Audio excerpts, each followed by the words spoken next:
After Moses' death, Joshua stood before the Israelites, ready to lead them into the promised land of Canaan. God commanded Joshua to be strong and courageous, for he would be with him. The Israelites had wandered in the wilderness for 40 years, but now it was time to claim their inheritance.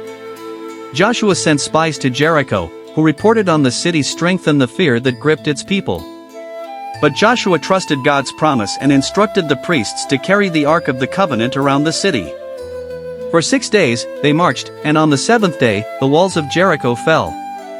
The Israelites were ecstatic, and the fall of Jericho sent shockwaves throughout Canaan. But one city, Ai, underestimated the power of God.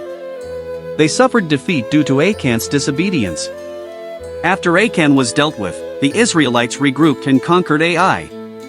As they claimed more territory, the people of Canaan began to tremble with fear. The Israelites conquered city after city, and Joshua's leadership grew stronger. The Gibeonites, however, chose a different path. They pretended to be from a distant land and tricked the Israelites into making a peace treaty.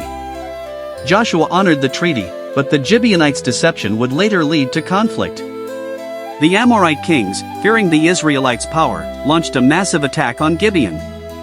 Joshua rallied his army and, with God's intervention, the Amorites were defeated. The sun stood still, and the Israelites gained a resounding victory.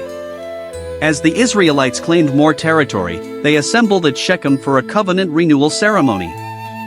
Joshua recounted God's miracles and called the people to choose whom they would serve, the Lord or the idols of the surrounding nations. The people pledged their loyalty to God, and Joshua wrote their words in the book of the law.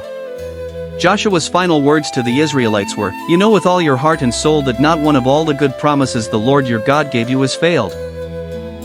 He challenged them to remain faithful and warned them of the dangers of idolatry.